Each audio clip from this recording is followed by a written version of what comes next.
Selama ini cara mengidentifikasi kasus-kasus yang merupakan dilema etika dan rujukan moral dengan melihat latar belakang kasus tersebut.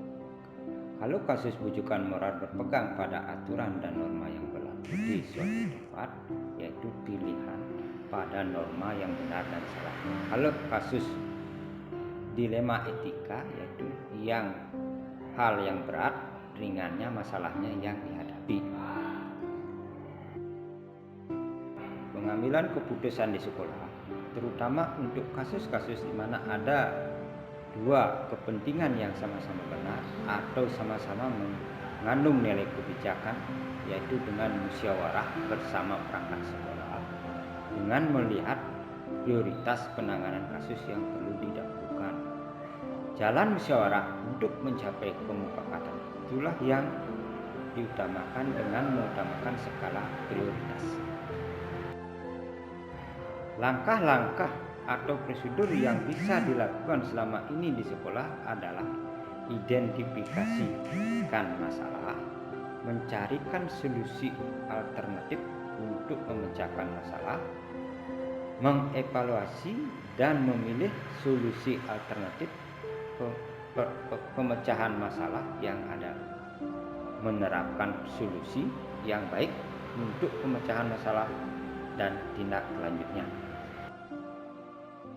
Hal-hal yang selama ini dianggap efektif dalam pengambilan keputusan pada kasus-kasus dilema etika adalah tantangan di lingkungan sekolah untuk dapat menjalankan pengambilan keputusan terhadap kasus-kasus dilema etika. Di antaranya adalah mengubah mindset dari yang berkasus untuk dapat melaksanakan keputusan yang dibuat.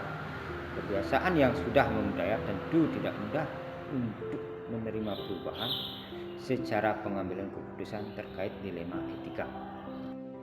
Merupakan tantangan dalam pengambilan keputusan pada kasus-kasus dilema etika adalah pengambilan keputusan yang kurang tepat tentunya akan berdampak pada terciptanya lingkungan yang tidak positif, tidak kondusif, aman, dan nyaman. Karena keputusan yang dibuat akan dilaksanakan semua pihak yang terkait dalam sebuah ekosistem. Untuk itu, keputusan yang dibuat harus memberikan manfaat menyangkut semua stakeholder yang terkait. Tatkala atau jadwal tentu dalam sebuah penyelesaian kasus dilema etika, kepala sekolah tidak langsung menyelesaikan di tempat, tetapi kepala sekolah memiliki sebuah aturan untuk menyelesaikannya. Bentuk atau prosedur seperti apa yang dijalankan antaranya, kepala sekolah sebelum mengambil keputusan tentu akan berkomunikasi dengan wali kelas, guru piket, guru maper, guru BK, dan tentu juga dengan komite sekolah. Yang sering membantu selama ini untuk mempermudah dalam pengambilan keputusan dalam kasus-kasus dilema etika adalah para waka, guru senior, guru BK, karena mereka itu sebagai guru-guru yang berpengalaman dari segi tugas. Ketika kita menghadapi situasi dilema etika, akan ada hal-hal kebijakan mendasari yang bertentangan seperti kasih sayang, kebenaran, keadilan, kebebasan, toleransi, tanggung jawab, dan penghargaan akan hidup. Etika tentunya bersifat relatif dan bergantung pada kondisi dan situasi, dan tidak ada aturan baku yang berlaku.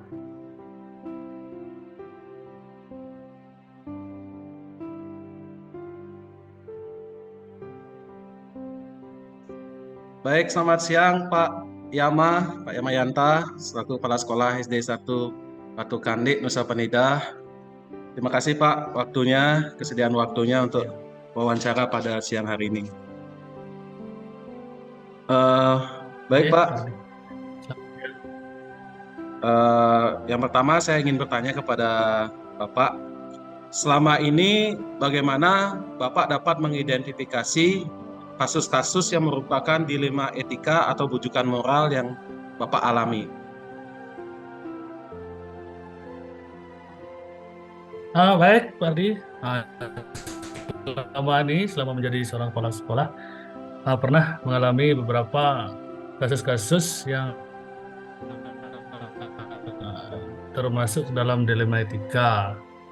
Nah, untuk mengidentifikasi itu, saya akan lihat dulu apakah kasus-kasus tersebut saling bersinggungan atau saling keterkaitan satu sama yang lain.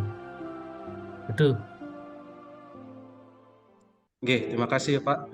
Nah, selama ini bagaimana Bapak menjalankan pengambilan keputusan di sekolah Bapak, terutama pada kasus-kasus di mana ada dua kepentingan yang sama-sama benar atau sama-sama mengandung nilai kebajikan, Pak?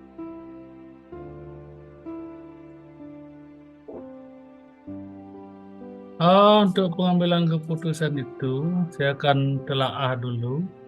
Saya akan golongkan dulu kasus-kasus tersebut, di mana yang paling besar atau paling banyak positifnya itu yang akan kami ambil. Misalkan tidak bertentangan dengan regulasi yang ada, tidak bertentangan dengan keterpihakan kita terhadap murid. Itu yang saya jadikan acuan, Pak Ardi. Baik, terima kasih Pak. Kemudian mungkin bagaimana langkah-langkah atau prosedur seperti apa yang Bapak bisa lakukan selama ini, Pak? Langkah-langkah atau prosedur, karena saya ini masih katakanlah sebagai sekolah yang baru, jadi saya selama ini menjalankan prosedur itu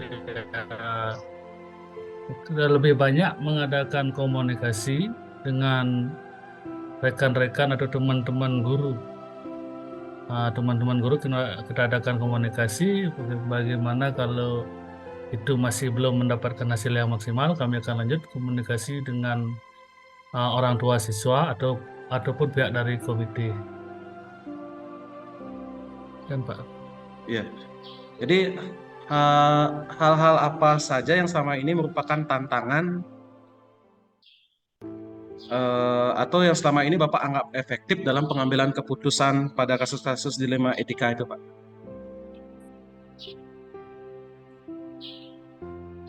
Yang paling menjadi tantangan yaitu di mana kita mengambil suatu keputusan yang di mana tidak semua pihak bisa merasa, artinya kepentingannya itu kita akomodir begitu. Ada saja suatu pihak yang merasa kepentingannya kita tidak akomodir, merasa dirugikan. Itu yang menjadi tantangan jika kita mengambil sebuah keputusan. Iya. Dari langkah-langkah yang atau prosedur yang sudah Bapak lakukan, hal-hal apa saja selama ini yang Bapak anggap efektif dalam pengambilan keputusan pada kasus-kasus dilema etika yang Bapak alami, Pak? Yang saya ambil, yang saya anggap efektif, ya saya akan mencari fakta-fakta yang relevan terkait dengan dilema etika, bagaimana paradigma yang terjadi, prinsip-prinsip mana yang saya akan pakai dalam pengambilan suatu keputusan yang pada kasus-kasus yang ada dilema etikanya. Itu Pak Ardi kira-kira. Luar biasa Pak ya, sudah efek. Ini yang dari yang Bapak lakukan sudah mendapatkan yang efektif Pak ya, bisa diambil efektif. Nah kemudian tatkala ada jadwal tertentu dalam sebuah penyelesaian kasus dilema etika, apakah Bapak langsung menyelesaikan di tempat atau memiliki sebuah jadwal untuk menyelesaikannya? Dan bentuk atau prosedur seperti apa yang Bapak jalankan Pak selama ini? Baik, terkait dengan pengambilan suatu keputusan terkait dengan suatu dilema etika, saya lihat dulu tergantung dari tingkat tingkat tantangan atau tingkat kesukaran ya, atau tingkat kesulitan dari kasus tersebut. Dimana kalau kasus tersebut masih bisa ditangani secara langsung, kita akan tangani secara langsung bersama rekan-rekan guru. Nah, terkait dengan kalau ada kasus-kasus yang sulit, yang sifatnya memerlukan waktu yang cukup, ya kita akan jadwalkan bisa bertemu dengan pihak komite, karena kita bersinergi dengan komite dan juga orang tua. Iya. Berarti harus tetap gitu Pak ya, ada kolaborasi juga dengan komite, dengan guru yang lain Pak ya, bergantung dari kasus itu Pak ya. Nah sekarang, Dari tingkat kesulitan kasus tersebut, ya. tingkat kesulitannya. Baik Pak. Nah sekarang, adakah seseorang atau faktor-faktor apa yang selama ini mempermudah atau membantu Bapak dalam pengambilan keputusan dalam kasus-kasus dilema etika ini Pak? Yang faktor yang sangat memudahkan atau dikatakanlah sebagai pendukung dalam pengambilan keputusan dalam dilema etika, yaitu dari rekan-rekan guru yang semuanya begitu sangat mendukung, juga masyarakat yang terbuka, yang penting untuk kebaikan, untuk kemajuan pendidikan di wilayah kita. Itu yang menjadi faktor yang pendukung dari kami pengambilan keputusan, sehingga kami rasa selama ini sangat efektif, tidak ada suatu tantangan yang berarti. Demikian Pak Ardi. Oke. Dari semua hal yang telah Bapak sampaikan tadi, pembelajaran apa yang Bapak dapat petik dari pengalaman Bapak mengambil keputusan yang berkaitan dengan dilema etika ini, Pak? Baik, pelajaran yang sangat berharga bagi kami selaku pemimpin itu. Nah, disinilah kita diperlukan suatu kepekaan terhadap menilai berbagai kasus atau problematika, agar kita bisa mengambil satu keputusan tepat pada sasaran, jangan sampai walaupun ada tetapi kita saat di sana kita memakai skala prioritasnya, yang mana kita anggap yang paling penting itu yang kita utamakan. Mengambil satu keputusan dengan kehati-hatian, itu yang makna itu yang kami dapatkan.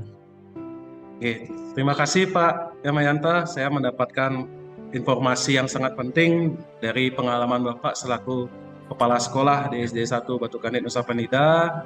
Dan terima kasih juga ini Pak kesediaan waktu Bapak di siang hari ini ya untuk wawancara dengan saya. Walaupun mohon maaf sebelumnya virtual Pak ya, karena beda pulau kita Pak. Oke, semoga sukses terus Pak.